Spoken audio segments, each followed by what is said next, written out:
નમસ્કાર પશુપાલક મિત્રો, દર શુક્રવારે અમદાવાદ દૂરદર્શન કેન્દ્ર દ્વારા પ્રસારિત થનાર તથા તમારા જ થકી લોકપ્રિય થયેલા એવા કૃષિ દર્શન ફોન ઇન લાઈવમાં હું ડૉક્ટર હિરલ ચતુર્વેદી આપ સૌને આવકારું છું. મિત્રો, આપ જાણો જ છો કે કૃષિ દર્શન ફોન ઇન લાઈવ અવારનવાર નવા વિષયો લઈને આપણી સમક્ષ ઉપસ્થિત થાય છે. આજે કૃષિ દર્શન ફોન ઇન લાઈવમાં આપણે ખાસ વાત કરવાના છીએ નફાકારક પશુપાલન. નફાકારક પશુપાલન અંતર્ગત જો આપને કોઈ પણ મૂંઝવણ હોય અથવા વધારાની જાણકારી મેળવવા માંગતા હોય તો અમારા નિષ્ણાતને ફોન કરીને પૂછી શકો છો. પ્રશ્ન પૂછવા માટેની ફોન લાઈન શરૂ થઈ ગઈ છે. હું આપને ફોન નંબર જણાવી દઉં: 07926853814 અને 07926853816. આપ જ્યારે પણ અમારા નિષ્ણાત સાથે ફોન ઉપર વાત કરો ત્યારે ટીવીનો અવાજ ધીમો કરી દેવા વિનંતી, જેથી કરીને આપણે ટેકનિકલી આપણને ઓછી અગવડતા પડે. આજે કૃષિ દર્શન ફોન ઇન લાઈવમાં નફાકારક પશુપાલન અંતર્ગત વિસ્તૃત માહિતી અને માર્ગદર્શન આપવા માટે આપણી સાથે નિષ્ણાંત ઉપસ્થિત થયા છે. હું એમનો પરિચય આપું તો ડૉક્ટર કનુભાઈ અંકુયા સાહેબ, જેઓ સહપ્રાધ્યાપક અને વડા veterinary college, Kamdhenu university, Sardar Krushinagar ખાતે પોતાની હાલ ફરજ બજાવે છે. તો ડૉક્ટર સાહેબને મળીએ અને નફાકારક પશુપાલન અંતર્ગત ચર્ચા કરીને વધારે માહિતી મેળવવાનો પ્રયત્ન કરીએ.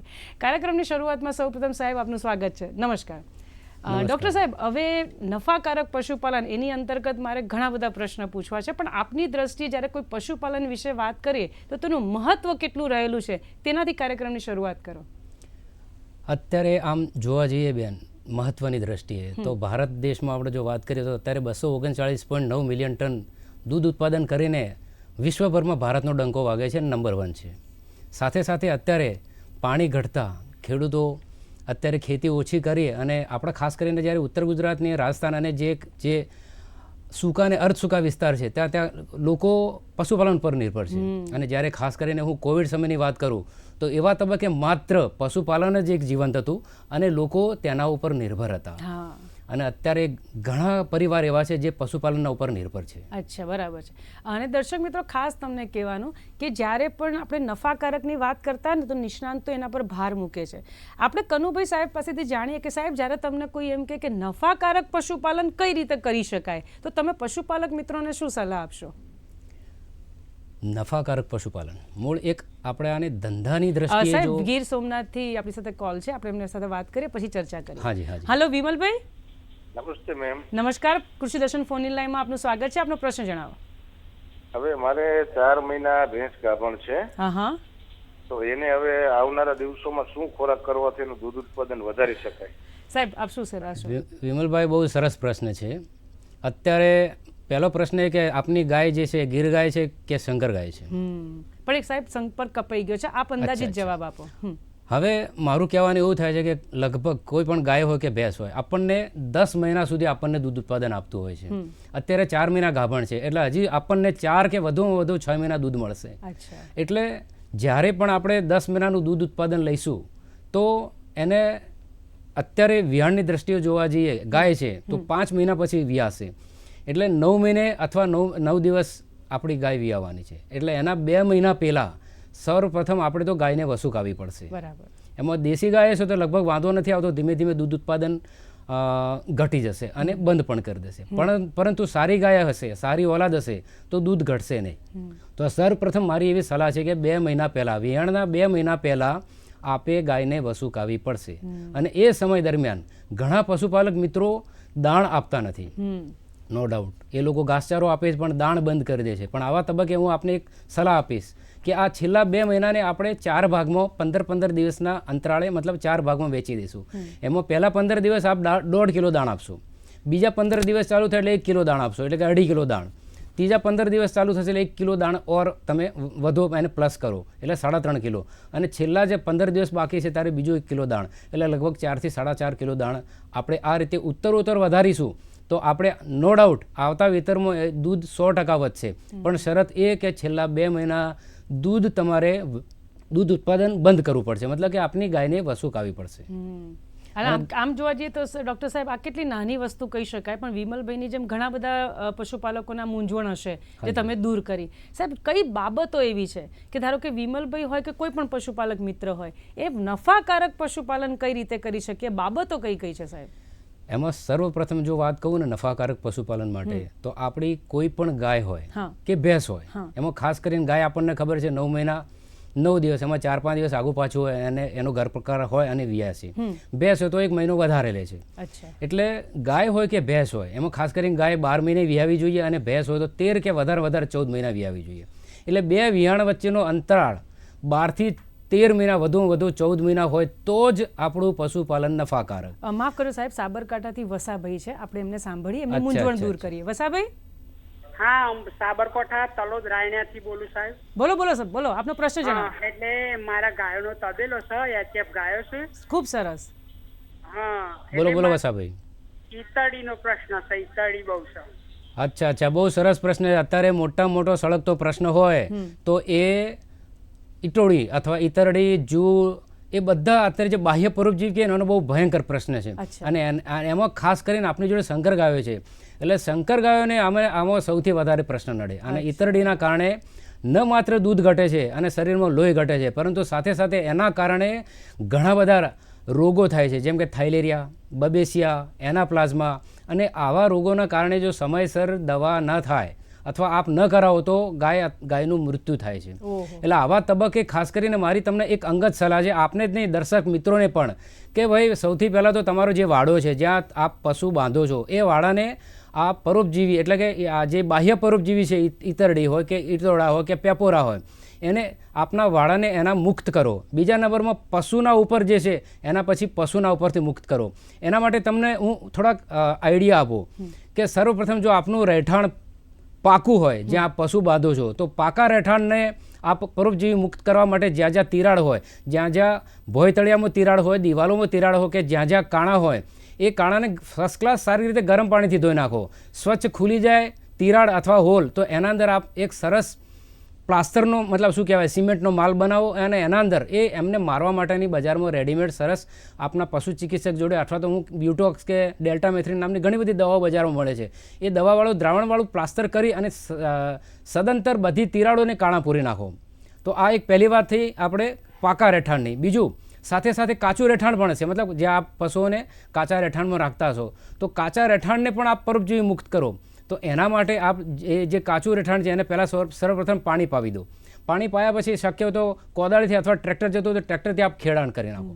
ખેડાણ કર્યા પછી એને તમે નાના ક્યારા કરીને બજારમાં જે મેં કહ્યું બ્યુટોક્સ છે, અમિત્રાજીન છે, ઘણી બધી દવાઓ મળે છે, એ દવાવાળું દ્રાવણ કરી અને એ જમીનમાં ઉતારો. એટલે જેથી કરીને જમીનના અંદર જે કંઈ કીડાઓ હશે એના જે મા બાપ હોય, ઈતરડી, પેપોરા, જે કંઈ બાહ્ય પરોપજીવી છે, એના મા બાપ મૃત્યુ પામશે. બરાબર સાહેબ, અત્યારે દેવજીભાઈ રાજપૂત છે, રાહ જોઈ રહ્યા છે, આપણે એની સાથે વાત કરીએ. હાજી. હા દેવજીભાઈ. હા બેન, નમસ્કાર. નમસ્કાર, બોલો, આપનો પ્રશ્ન જણાવો. આપણે બેન, આપણે વધુ દૂધ આપણે ભેંસ કઈ ઓલાદની રાખવી જોઈએ અને ભેંસને દિવસમાં કેટલી વાર એને ઘાસચારો આપવો જોઈએ? અચ્છા, કઈ ઓલાદ અને કઈ? બહુ સરસ પ્રશ્ન છે દેવજીભાઈ. પહેલી વાત તો એ કે દેવજીભાઈ, આપણે જે વિસ્તારમાં રહેતા હોઈએ અને એ જે વિસ્તારમાં આપણી ગાય આપણને જે મતલબ રહેવા ટેવાયેલી હોય છે, ધારો કે આપણી વાત કરીએ, આપણે ભારતના છીએ અને ખાસ કરીને ગુજરાતના, તો ગુજરાતમાં ફાવે, હિમાલયમાં જઈએ તો આપણને ના ફાવે. એ જ રીતે આપણા વિસ્તારની જે ગાય હોય, મને તમારી વાત ઉપરથી એવું લાગે કે આપ બનાસકાંઠાના છો, એટલે મને એવું લાગે કે આપણા બનાસકાંઠામાં ખાસ કરીને મહેસાણી ભેંસ, એનાથી વિશેષ મુરા ભેંસ આપણા રાખી શકો છો. એટલે આપણા વિસ્તારમાં જે ભેંસ રહેવા ટેવાયેલી હોય તો આપણે એને રાખીએ અને ઉત્પાદન મેળવીએ, સારી ઓલાદની લાવીએ તો આપણને નફાકારક પશુપાલન મેળવી શકાય. બરાબર સાહેબ, અત્યારે દ્વારકાથી ફોલાભાઈ આપણી સાથે ઓનલાઈન છે. હેલો. હા, બોલો, આપનો પ્રશ્ન જણાવો. આપણે ઉનાળાની સિઝનમાં ભેંસ હોય એનો દૂધનો ઘટાડો કેમ આવે, એના માટે શું કરવાનું? બહુ સારો પ્રશ્ન છે ભાઈ. હવે સ્પષ્ટ વાત છે, આપણે ધારો કે અત્યારે ઉનાળો છે, એસીમાં બેસીએ, પંખા નીચે બેસીએ, છાંયડે બેસીએ, લીમડાના નીચે બેસીએ, તો એ જ રીતે આપણા પશુને ઠંડક મળે એવા પ્રયત્ન કરવા જોઈએ. એમાં સૌથી પહેલાં એક તમને વાત કરું દેવજીભાઈ, કે આપણું જે રહેઠાણ છે એ રહેઠાણના ઉપર પતરા હોય તો એના ઉપરથી સફેદ રંગથી મતલબ પેન્ટ કરી નાખો. બીજા નંબરમાં આજુબાજુ શક્ય હોય તો ઝાડ વાવો.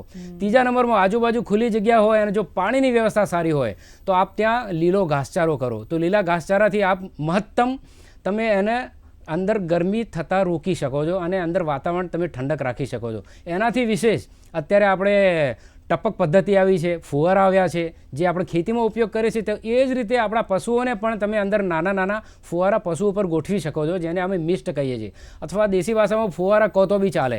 તો એ રીતે આપણે ફુવારા પશુઓ પર ગોઠવો. એનાથી વિશેષ પતરા ઉપર પણ ફુવારા ગોઠવી શકો છો, તો જેથી કરીને પતરા પણ થોડા ઠંડક રહે.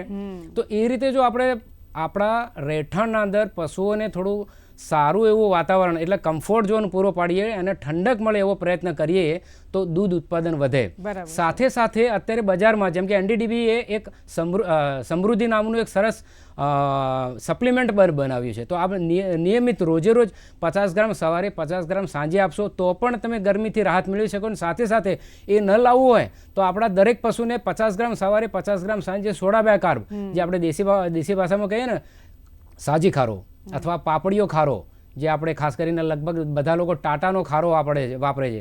આપણને જે એસિડિટી થાય ને આપણે ખારો નથી પીતા, મતલબ ઈનો જેવું કંઈ સોડા બાય કાર્બ, એ પણ ડેઈલી તમે 50 ગ્રામ સવારે 50 ગ્રામ સાંજે પીવડાવો ને તો પણ ગરમીમાં રાહત રહેશે અને સાથે સાથે દૂધ ઉત્પાદન આપ જાળવી શકશો. બરાબર છે મિત્રો, આપ જોઈ રહ્યા છો કૃષિ દર્શન ફોન ઇન લાઈવ. અત્યારે આપણે વાત કરી રહ્યા છે નફાકારક પશુપાલન. અત્યારે સમય થયો છે એક નાનકડા વિરામનો. મળીએ વિરામ બાદ.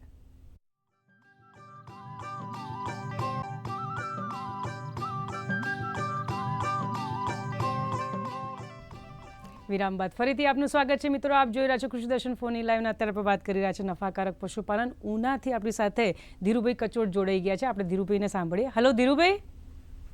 એના તો તમને થેન્ક યુ કહેવું પડે. એનું કારણ શું છે, તમે આજ તો સારા સારા વિષય લઈ આવો છો ને સાહેબને આભાર માનીએ. સાહેબ તમે બધી સાચી વાત કરો છો. અત્યારે ગામડામાં અત્યારે સગાઈ ને કરીએ ને તો ભેંસું ને ગાયું ને હોય ને, હવે કોઈ બાયું ને સગાઈ નથી થતી ને એ 5-15 દિવસ એટલું ભેંસુનું સાણ ક્યારે નાખવું, શું કરવું ને અત્યારે એ મુશ્કેલી છે. એટલે અત્યારે ગામડાઓમાં પશુપાલકો કાઢવા માંડ્યા છે. અમે તો 69-70 થી આજની તારીખ સુધીમાં 85-90 ભેંસું હતું. આ તો તમે કહો છો એટલે મેં ફોન કર્યો ને. તમારો પ્રશ્ન કહો. અભિનંદન ને પાત્ર છો આપ. સ્ટેટસ છે જી, આપ આપનો પ્રશ્ન જણાવો. હવે પશુપાલક બધા વિખાવા માંડ્યું. એનું કારણ શું છે? નવી પેઢી ને બાયું ને સાણ નથી નાખવું, કપડા બગડે છે. એ જ પ્રશ્ન છે મારે. પશુપાલક સારું છે ને સારી વ્યવસ્થા છે. એમાં થોડું અપડેટ કરો, મોડર્નાઇઝેશન કરો. આમાં કેવું છે સાહેબ કે ઘણી વખત ભલે આપણને અમુક વસ્તુ ગમતી ના હોય, પણ નફાકારક પશુપાલન એવી વસ્તુ છે સાહેબ, જો એક વખત એને દિલથી અપનાવીએ ને, જેમ આપણે બાળકનું કેવું ધ્યાન રાખીએ છીએ એવી રીતે આપણે પશુનું ધ્યાન રાખીએ તો આપણને પણ એમાં ઉત્પાદને વધે અને લગભગ કોઈ પ્રશ્ન રહે નહીં. સાહેબ, મેં નિષ્ણાંતો સાથે જ્યારે વાત કરીને તો મને પણ દર્શક મિત્રો એવું ખબર પડી હતી કે જે નફાકારક પશુપાલન આવે ને એમાં ખાસ કરીને વ્યવસ્થાપન એ બહુ જ મહત્વનો ભાગ છે. પછી એક મને મારા ખ્યાલથી છોટા ઉદયપુરથી એક કોલર મિત્ર છે, આપણે એમને સાંભળીએ. હલો. હા બેન. હા બોલો, આપનો પ્રશ્ન જણાવો. આપણે બેન ભેંસ ગાય બંધાતી નહીં, એના માટે પૂછવાનું હતું સરને. અચ્છા. બહુ સરસ પ્રશ્ન છે, પણ આમ જોવા જઈએ ને તો 3 જગ્યાએ ફોલ્ટ હોય છે બેન. સૌથી પહેલા પશુનો ફોલ્ટ, કે એમાં કોઈક તકલીફ હોય કે ભાઈ જેમ કે ભાઈ વ્યવસ્થિત ગરમીમાં નથી આવતી, એક. બીજા નંબરમાં અંદર કોઈ તકલીફ હોય જેમ કે ગર્ભાશયનું ઇન્ફેક્શન. ત્રીજા નંબરમાં આપણો આહારમાં અમુક એવા તત્વો હોય છે જેમ કે સૂક્ષ્મ તત્વો. સૂક્ષ્મ તત્વો જો નામ આપું તો સલ્ફર, કોપર, કોબાલ્ટ અને ઝીંક. આ તત્વોની ખાસ ઉણપ હોય. અને જો આપણો ખોરાકમાં એવો ખોરાક આપીએ ઉણપવાળો તો એના કારણે પશુને ગરમીમાં આવે પણ બંધાય નહીં. બીજા નંબરમાં આપણે જે પોતે મતલબ પશુપાલક, જેમ કે ભાઈ ગરમીમાં આવી સવારે તો એને સાંજે એને બીજદાન કરાવવું પડે, તો આપણે સમય સાચવતા નથી. બીજા નંબરમાં આપણે પોતે સમતોલ આહાર આપતા નથી. હવે સમતોલ આહારની દ્રષ્ટિએ વાત કરું ને તો આહાર એક અગત્યની બાબત છે. પહેલી બાબત છે કે જો આપણે એને સમતોલ આહાર આપીએ, જેમ કે મેં વાત કરી સૂક્ષ્મ તત્વો, અને આ સૂક્ષ્મ તત્વો ક્યાંથી મેળવી શકીએ તો કે ભાઈ કોઈ પણ ગાય કે ભેંસ વિહાય તો વિહાણ પછી આપણે ડેઈલી 50 ગ્રામ એટલે કે 25 ગ્રામ સવારે 25 ગ્રામ સાંજે મિનરલ મિક્સરનો પાવડર જો આપણે આપીએ ને તો લગભગ બધા તત્વો મળી જાય. એટલે એક ખાસ કરીને વિહાણ પછી ચાલુ કરવાના અને મિનિમમ 4 થી 5 મહિના સુધી જો આપણે મિનરલ મિક્સરનો પાવડર આપીએ ને તો 100% હું માનું છું ત્યાં સુધી 99% એ ગાય કે ભેંસ 1.5 કે 2 મહિને ગરમીમાં આવશે. અને જો તમે સમયસર એને પારખી કે ગરમીમાં આવી છે અને એને લક્ષણો બતાવ્યા અને જો આપ સમયસર એટલે કે સવારે આવી તો સાંજે અને સાંજે આવી હોય તો સવારે, અને એ રીતે જો આપ બીજદાન કરો અથવા ફળાવો તો લગભગ 99% એને ગર્ભધારણ કરવાની શક્યતાઓ વધી જાય છે. સાથે સાથે સમતોલ આહાર તો એને આપવા જ પડે, જેમ કે ભાઈ લીલું અને સૂકું. શક્ય હોય તો 10 થી 15 કિલો લીલો ચારો અને સૂકો ચારો ખાય તેટલો. સાથે સાથે દાણ, એ જે દૂધ આપે છે, ધારો કે 10 લીટર દૂધ હોય, 5 લીટર સવારે 5 લીટર સાંજે, તો એનું અડધું એટલે 5 કિલો દાણ આપવું પડે. દાણ એટલે માત્ર ઘઉં કે બાજરો એવું નહીં, જે કોઈ પણ આપણી ડેરી બનાવતી હોય એવું સારું સમતોલ દાણ, જેના અંદર કઠોળ હોય, સાથે સાથે અંદર કાર્બોદિત પદાર્થ હોય, મતલબ શું કહેવાય, ધાન્ય વર્ગ હોય, મિનરલ મિક્સરના પાવડર હોય, એવું સમતોલ આહાર આપણે આપવો પડે. સાહેબ આપણે આ તાલાલા ગીરથી આયુષભાઈ છે, એ જ્યારે રાહ જોઈ રહ્યા છે, આપણે એમને તો જરાક હા, સાંભળી વાંધો લઈએ. નહીં. હા આયુષભાઈ બોલો. હેલો, હાલો મેડમ, બોલો બોલો, આપનો પ્રશ્ન જણાવો. તો મેમ ભેંસ દૂધ નથી કરતી થોડાક દિવસથી. કેટલો સમય થયો? આ વારંવાર આ પ્રશ્ન આવે છે કે આ વખતે જ એવું 4 થી થયું? 5 દિવસ થયા. 4 થી 5 દિવસ થયા છે. અચ્છા સાહેબ, એટલે શું હોઈ શકે કારણ? એમાં સર્વપ્રથમ જો હું કારણ કહું ને તો એને છે ને 2 મહિના પહેલાં જ્યારે મતલબ એ જ્યારે વિયાણી એના 2 મહિના પહેલાં એને આરામ આપવો પડે. આરામ એટલે દૂધ બંધ કરવું પડે. હવે સૌથી પહેલાં એક વાત કહું, ધારો કે મારી પોતાની કોઈ ગાડી હોય તો એને અમુક કિલોમીટર પછી મારે એને સર્વિસ કરાવવી પડે, એનું ઓઇલ એન્જિન ચેન્જ કરાવવું પડે. એ વિધિન 1 કલાકમાં કામ થઈ જાય. આપણી આ ગાય ભેંસ જીવંત છે એટલે એને આ બાવલું છે ને સતત 10 મહિના દૂધ આપતી હોય એટલે એને બાવલાની ગ્રંથિઓ ઘસાય મિત્ર. એટલે એને આપણે એને આરામ આપવો પડે. એ આરામ એટલે મિનિમમ વિયાણના 2 મહિના પહેલાં એને આરામ આપીએ ને તો જ એ બાવલું એની મૂળ પરિસ્થિતિમાં આવે. સૌથી પહેલાં આ નિયમ જો આપણે જાળવીએ ને તો જ આવતા વિતરમાં એ પૂરેપૂરું દૂધ આપે. સાથે સાથે એ 2 મહિના દરમિયાન એને આપણે પૂરતો આહાર આપવો પડે. મેં આગળ જે કદાચ આપણે સાંભળ્યું છે કે છેલ્લા 2 મહિના દરમિયાન લગભગ પશુપાલક શું કરે કે ભાઈ દૂધ નથી આપતું, તો એ સમય દરમિયાન આપણે દાણ નથી આપતા. તો છેલ્લા 2 મહિના 15 દિવસનો એને આપણે 4 ભાગ કરીએ તો પહેલાં 15 દિવસ કિલો 1.5 કિલો દાણ, બીજા 15 દિવસ બીજું કિલો વધારો એટલે 2 થી 2.5 કિલો, ત્રીજા 15 દિવસમાં આપણે બીજું કિલો વધારીશું તો 2.5 થી 3 કિલો, અને છેલ્લા 15 દિવસ બીજું કિલો વધારીશું એટલે 4 થી 4.5 કિલો દાણ આપણે આપીએ. પૂરતો આહાર આપીએ તો જ એના શરીરના અંદર કંઈક રહે તો સુખ શાંતિ વ્યાય, અને શરીરના અંદર કંઈ હોય તો આવતા વેતરમાં આપણને વધુ અથવા સારું અથવા એ જેની કેપેસિટી પ્રમાણે આપણને પૂરતું દૂધ મળે. મોટા ભાઈ, બરાબર છે, આ એક અગત્યની બાબત છે. 100%. અને દર્શક મિત્રો ખાસ એ કહેવાનું કે નિષ્ણાંતો એવું કહેતા હોય છે કે જ્યારે પણ તમારે નફાકારક પશુપાલન કરવું હોય ને તો ખાસ કરીને એક વ્યવસ્થાપન છે, પશુ આહાર છે, સંવર્ધન છે અને પશુ સ્વાસ્થ્ય છે. આ 4 ટોપિક બહુ મહત્વના, અને હું ડૉક્ટર સાહેબની વાત કરું ને તો 4 કલાક બોલી શકે આના ઉપર, એટલું બધું એની પાસે નોલેજ છે. સાહેબ આપની દ્રષ્ટિએ જ્યારે હું વ્યવસ્થાપનની વાત કરું તેનું કેટલું મહત્વ છે પશુપાલક એને એમાં ખાસ કરીને નફાકારક પશુપાલન માટે? સાચી વાત છે બેન. વ્યવસ્થાપનને આપણે દેશી ભાષામાં તો આ વ્યવસ્થાપન બી થોડુંક આમ ટેકનિકલ શબ્દ લાગે છે. હવે તો લોકો મેનેજમેન્ટ બોલે છે, એ હવે તો દેશી શબ્દ લાગે છે. એટલે વ્યવસ્થાપન એટલે મેનેજમેન્ટ જ કહેવાય. એટલે કોઈ પણ ધારો કે શરૂઆતથી માંડીને છેલ્લે સુધી, અત્યારે જે આપણે વાતો કરી કે ભાઈ સવારે ગરમીમાં આવે તો સાંજે ફળ આવો, આ પહેલું મેનેજમેન્ટ. અને એના પહેલાં જો વાત કરું, કોઈ પણ આપણે જ્યારે આ ધંધો લઈને બેઠા છીએ તો સૌથી પહેલાં એને આપણે માર્કેટમાં આપણું દૂધ જશે કે નહીં, સૌથી પહેલાં આપણે આ વિચાર કરીશું. એટલે અને બીજા નંબરમાં એ કે ભાઈ આપણે જ્યારે ધંધો કરી રહ્યા છીએ તો સારી ઓલાદ રાખીશું, આ પણ એક વ્યવસ્થાપન છે. સાથે સાથે હું દૂધ ક્યાં વેચીશ, બીજા નંબરમાં દૂધનું ઉત્પાદન વધુ થાય અને આપણને લાલચ તો નહીં પણ એવી ઈચ્છા થાય કે 2 પૈસા વધારે આપણે મતલબ કમાવીશું, તો એ વધારે દૂધનું ધારો કે હું મોડર્નાઇઝેશન કરીને ડેરી બનાવું, આઈસ્ક્રીમ બનાવું, આ બધું જો આપણે આયોજન કરીએ અને સાથે સાથે મારા પશુને હું શું ખવડાવીશ, લીલું ક્યાંથી લાવીશ, સૂકું ક્યાંથી લાવીશ, દાણ ક્યાંથી લાવીશ, પૂરતો આહાર આપવો પડે, લાઇટ ક્યાંથી લાવીશ, લેબર ક્યાંથી લાવીશ, આ દરેક મેટરમાં દરેક જગ્યાએ વ્યવસ્થાપન ભાગ ભજવે છે.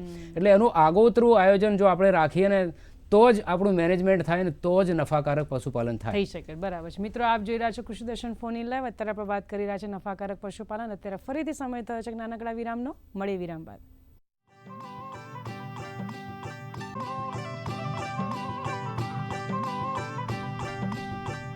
વિરામ બાદ ફરીથી આપનું સ્વાગત છે મિત્રો. આપ જોઈ રહ્યા છો કૃષિ દર્શન ફોન ઇન લાઈવ ને અત્યારે વાત કરી રહ્યા છે નફાકારક પશુપાલન. આપણી સાથે પોરબંદરથી માલદેવભાઈ જોડાઈ ગયા છે. મિત્રો આપણે એમને સાંભળીએ. હેલો હેલો, આપને અવાજ મળી રહ્યો છે ને માલદેવભાઈ? હેલો, કદાચ સંપર્ક ન હોય. સાહેબ મારે તમને પૂછવું હતું કે જ્યારે પણ કોઈ પશુપાલક મિત્ર હોય, કોઈ પણ જ્યારે પશુપાલન આવકારતું હોય તો એમના અંદર તો એ જ ઈચ્છા હોય ને કે મને વધારેમાં વધારે આવક થાય. પણ સાહેબ આ રોગ જે છે ને એમાં ખાસ કરીને આવનો રોગ એ બહુ જ સતાવતો એક છે, તો એના માટે તમે શું અમને માર્ગદર્શન આપી શકો? અત્યારે હાલના તબક્કે જેમ બાહ્ય પરોપજીવીની વાત કરીને તો એને પેરેલલ કહો અથવા તો પહેલા નંબરમાં જો નફાકારક પશુપાલનમાં મતલબ પશુપાલકને હેરાન કરતો હોય ને તો આવનો રોગ, જેને ઘણા લોકો ગળિયો કહેતા હોય અને અમે ઇંગ્લિશમાં એને મેસ્ટાઇટિસ કહેતા હોઈએ છીએ. મેસ્ટાઇટિસ થવાનું એટલે કે ગળિયો થવાનું મુખ્ય કારણ એકચ્યુઅલી જોવા જઈએ ને તો ઇન્ફેક્શન. અને આ ઇન્ફેક્શન ન થાય એ માટે અત્યારે આપણી સરકાર બી એક એક એક એક ધૂમ મચાઈ રહી છે અથવા કહી રહી છે કે ભાઈ સ્વચ્છતા સ્વચ્છતા સ્વચ્છતા રાખો. એટલે દરેક બાબતે પશુ રહેઠાણની સ્વચ્છતા રાખો, પશુની સ્વચ્છતા રાખો અને જે દોહનાર છે એની પણ સ્વચ્છતા, એ પણ સ્વચ્છ રહે. એટલે સ્વચ્છતા રાખશો તો આ સાથે સાથે આ મેસ્ટાઇટિસને આપણે દૂર રાખી શકીશું અથવા તો ઇન્ફેક્શનને દૂર રાખી શકીશું. સાથે સાથે હું જો વાત કરું તો દોહવાની રીત, અત્યારે ઘણા લગભગ 99.99% લોકો અંગૂઠાથી દોતા હોય છે. તો મારી સલાહ એવી છે કે ભાઈ આપણે આખા હાથથી દોઈશું. ફૂલ હેન્ડ મેથડ આપણે કહીએ છીએ. અત્યારે તો ઘણા પશુપાલકો એવા મોડર્ન પણ થઈ ગયા છે કે ભાઈ મશીન મિલ્કિંગ કરે છે, મતલબ મશીનથી મિલ્કિંગ કરતા સાહેબ હોય પેલા છે. આપણે પોરબંદરથી માલદેવભાઈ જોડાઈ ગયા છે, આપણે એમને સાંભળીએ. બોલો બોલો માલદેવભાઈ. સાહેબ ભે ગરમીનો આવે ને 4-5 દી રહીએ હા હા ને ગર્ભધારણ કરતી ને કેટલા દિવસ માલદેવભાઈ ગરમીમાં રહે છે? 4 થી 5 દિવસ રહીએ. અચ્છા, શંકર ગાય છે કે દેશી ગાય છે? ના ના ભેંસ છે. ભેંસ છે. અચ્છા અચ્છા. હવે વાસ્તવમાં જોવા જઈએ તો આર્ય જ એક તકલીફ છે કે વધુ દિવસ ગરમીમાં રહે છે. એટલે આપણે શક્ય હોય તો ત્યાં સુધી આપણે નજીકના પશુ ચિકિત્સકને બોલાવી અને એની ટ્રીટમેન્ટ જો વ્યવસ્થિત કરાવીએ ને તો એનો જે ગાળો 5 દિવસનો છે એને આપણે ટૂંકાવવો પડશે. એને મિનિમમ આપણે 2 થી 2.5 દિવસ રહે ને એવું આપણે કંઈક કરવું પડશે અને એના માટે આપણે પશુ ચિકિત્સકની સલાહ લેવી પડશે. તો સાહેબ આનું કંઈ કારણ હોઈ શકે કે એટલે ખાસ કરીને એનું મુખ્ય કારણ છે મ્યુકોમેટ્રા, એટલે કે વધુ ગરમીમાં રહે છે. આ પણ એક ગર્ભાશયના અંદર એક ઇન્ફેક્શન એવું લાગ્યું હોય છે, એટલે જેના કારણે આ મ્યુકોમેટ્રા નામનો એક રોગ થતો હોય છે અને એના કારણે આ પશુ આપણે વધુ દિવસ ગરમીમાં રહે તો આ વિયાણ બાદ જ થતું હોય છે એવું જ સામાન્ય રીતે બધા કહેતા હોય છે. એટલે આમાં ઇન્ફેક્શન લાગે. એટલે ઇન્ફેક્શન લાગવા માટે ઘણા બધા, ધારો કે આંતરિક બી લાગે અને બહારથી પણ લાગે.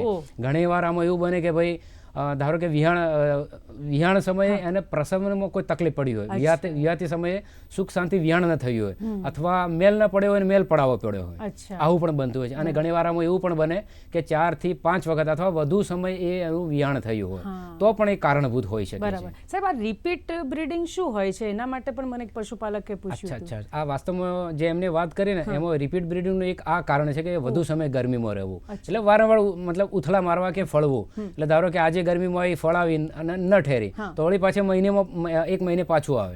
એટલે આવું સતત વારંવાર 3 વાર થાય, મતલબ ગર્ભ ધારણ ના કરે એટલે એ પશુ રિપીટ બ્રીડિંગ કહેવાય અથવા વારંવાર ઉથલા મારવાનો રોગ થયો કહેવાય. અને એના પાછળ ઘણા બધા કારણો છે. જેમ મેં આગળ વાત કરી એમ કે પોતે પશુપાલક, પશુમાં કોઈ તકલીફ હોવી અને સાથે સાથે બીજદાન કરનાર કર્મચારીમાં પણ કોઈ તકલીફ હોય, જેમ કે એ સમયસર ના આવે. સાહેબ જેતલપુરથી રણજીતભાઈ છે, આપણે એમને પહેલા સાંભળીએ પછી ચર્ચા કરીએ. હેલો. હા હાજીભાઈ. હા બોલો બોલો બોલો. બેન આપણે એક પ્રશ્ન મારો છે. ભેંસોના આંચર જતા રહેશે. ગઈ સાલ એક ભેંસના એક આંચર ગયો, આ સાલ બીજો આંચર ગયો. બસ આ એ જ બાબત જે મેં આગળ વાત કરી, મેસ્ટાઇટિસ મતલબ ગળીઓ. અને આંચળ જતા રહેવાનું મુખ્ય કારણ આપણે જેમ વાત કરીએ એમ અંગૂઠાથી દોવું. હવે એક સિમ્પલ વાત કહું, અંગૂઠો એટલે પથ્થરો જ છે ભાઈ, બરાબર ને? અને આપણા શરીરના અંદર અથવા મતલબ માદા અથવા તો જે આપણી ભેંસ છે એમાં નાજુકમાં નાજુક અંગ હોય તો બાવલું. અને આપણે પથરાથી લઈ અંગૂઠાથી કોઈ પણ ગાય હોય કે ભેંસ હોય 10 મહિના દૂધ આપે. સવારે 10 મિનિટ દોઈએ, સાંજે 10 મિનિટ દોઈએ, 10 મહિના સુધી અંગૂઠો એટલે કે પથરો માર કરીએ તો શું થાય? અંદર ઈજા થાય. અને જ્યારે અંદર ઈજા થાય એટલે બાહ્ય જે બેક્ટેરિયા રાહ જોઈને બેઠા છે, એટલે એને આવું સેન્સિટિવ બાવલું જોઈએ અને બેક્ટેરિયા અંદર જાય અને એ ઇન્ફેક્શન કરતું હોય છે અને પછી આ બાવલું નકામું થઈ જતું હોય છે. અને અત્યારે બેક્ટેરિયા એવા રેઝિસ્ટન્સ થઈ ગયા છે કે અત્યારે સારામાં સારી એન્ટીબાયોટિક પણ કામ કરતી નથી અને એ બાવલું નકામું થઈ જાય છે. એટલે એટલા માટે આપણે ઇન્ફેક્શન ન લાગે એ માટે પ્રયાસ કરીશું. આપણું વાડો સ્વચ્છ રહે, પશુ સ્વચ્છ રહે, દોવાની રીત આપણે બદલીશું અથવા મશીન મિલ્કિંગથી દોવીશું તો આપણે આ મેસ્ટાઇટિસને રોકથામ કરી શકીશું. બરાબર છે. સાહેબ આહાર સાથે મારા ખ્યાલથી લીમડીથી રમેશભાઈ છે, આપણે એમની સાથે વાત કરીએ. હેલો. હેલો. હા બોલો. હા બોલો બોલો. આપણે પ્રશ્ન એ છે બેન કે અમારે જે 2 હોલતા છે એસબ ગાયના, હા હા, એ હિટમાં નથી આવતા, થાકી જાવ અમે કેટલી દવા કરાવેલી, કારણ શું? બહુ સરસ પ્રશ્ન છે ભાઈ આપનો. હવે સર્વપ્રથમ તો હું એ વાત કહીશ કે આપની આ જે ઓળખીઓ છે એટલે કેટલા વર્ષની છે? સંપર્ક કપાઈ ગયો છે સાહેબ, આપ અંદાજે. કંઈ વાંધો નહીં. હવે સર્વપ્રથમ હું એ જ કહીશ કે જ્યારે આપણી કોઈ ગાય કે ભેંસ વ્યાય અને પાડી કે વાછડી આવે તો એ પાડી વાછડીની જો વૈજ્ઞાનિક રીતે જો એનો ઉછેર કરવામાં આવે ને તો એ તમારે એમાં સંકર વાછડી હશે ને તો 12 થી 14 મહિને ગરમીમાં આવી જશે અને પહેલી વાર ગરમીમાં આવે એટલે જવા દેવાની, અને જો બીજા વખત ગરમીમાં આવીને ફાળીશું તો 22 વધારે 2 વર્ષે વ્યાઈ જશે. જો એ ભેંસની હશે, મતલબ આપણા વિસ્તારની ભેંસની પાડી હશે, અને જો હું કહું એ પ્રમાણે આપણે ચાકરી કરીશું તો એ 2-2.5 વર્ષે ગરમીમાં આવશે, 3-3.5 વર્ષે વ્યાઈ જશે. એ જ રીતે આપણી દેશી ગાયની બચ્ચું હશે તો પણ એ 2-2.5 વર્ષે ગરમીમાં આવશે અને 3-3.5 વર્ષે વ્યાઈ જશે. સર્વપ્રથમ મેં જેમ વાત કરી એમ આગળ કે કોઈ પણ ગાય કે ભેંસ ગાભણ હોય તો એને છેલ્લા 2 મહિના વસોગાવવી પડે. પહેલો નિયમ આ, તો તંદુરસ્ત વાછડી પાડી આવશે. બીજા નંબરમાં વિયાણ પછી જે વાછડી અથવા પાડી છે એને આપણે સારી રીતે ઉછેર કરીશું. સર્વપ્રથમ જ્યારે વિયાણ થાય ત્યારે એને છાતીને માલિશ કરીશું, 1. બીજા નંબરમાં અને વિયાણમાં તકલીફ પડી તો પાછળના 2 પગ પકડી ઊંચા કરીશું, અને જો નાકમાં કોઈ પણ પ્રકારનું એને પાણી ગયું હોય તો એને આપણે બહાર કાઢીશું. ત્રીજા નંબરમાં એની જે ડૂંટો છે એને આપણે બાંધીશું જેથી કરીને બહારનું ઇન્ફેક્શન અંદર ના જાય. ચોથા નંબરમાં 10 દિવસે એને કૃમિનાશકનો ડોઝ આપીશું. જ્યારે કોઈ પણ પ્રકારનો કૃમિનાશકનો ડોઝ આપીએ ત્યારે એને સાથે 100 ગ્રામ તેલ આપીશું. એક બીજી વસ્તુ ભૂલી ગયો, વિયાણ પછી તરત જ કલાક 1.5 કલાકના એની માનું પ્રથમ દૂધ એટલે કે ખીરો આપીશું. ખીરામાં એક થોડો ચેન્જ લાવીશું. સવારે 0.5 લીટર ધવરાવીશું, અને બપોર પછી જ્યારે મતલબ સવારે જ બીજું 0.5 લીટર કાઢીને આપણે એને સંગ્રહ કરીશું, અને બપોરે થોડું ગરમ કરીને એને આપણે પીવડાવીશું. આમાં એવું છે સાહેબ કે એટલો સરસ વિષય છે, એટલો સરસ તમારી પાસે નોલેજ છે કે જેની હદ નથી, પણ સમયની મર્યાદા માટે થઈને સાહેબ આપણે અહીંયા અટકવું પડશે. પણ સરદાર કૃષિનગરથી ડૉક્ટર કનુભાઈ સાહેબ આપણે અહીંયા પધાર્યા અને અમારા દર્શક મિત્રોને નફાકારક પશુપાલન અંતર્ગત જે માહિતી આપી તે બદલ અમદાવાદ દૂરદર્શન કેન્દ્ર વતી તથા અમારા તમામ દર્શકો મિત્રો વતી આપનો ખૂબ ખૂબ આભાર માનું છું. નમસ્કાર મિત્રો. ફોન ઇન લાઈનમાં ડૉક્ટર કનુભાઈ સાહેબ કે જેઓ સરદાર કૃષિનગરથી અહીંયા પધારેલા, એમની પાસેથી નફાકારક પશુપાલન અંતર્ગત માહિતી મેળવેલી માહિતીનો ભરપૂર ઉપયોગ કરીને સફળતા મેળવો તેવી શુભેચ્છા હું આપને ઝડપથી આવતા શુક્રવારના વિષય અંતર્ગત માહિતગાર કરી દઉં. આવતા શુક્રવારે તારીખ 4/4/2025ના રોજ જે વિષય અંતર્ગત તમે અમારા નિષ્ણાતને પ્રશ્ન પૂછી શકશો એ વિષય છે કૃષિમાં ડિજિટલ ટેકનોલોજીનો ઉપયોગ. કૃષિ દર્શન ફોન ઇન લાઈવ અહીં સમાપ્ત કરી છે. ફરી મળીશું એક નવા વિષય સાથે. ત્યાં સુધી રજા આપશો. નમસ્કાર.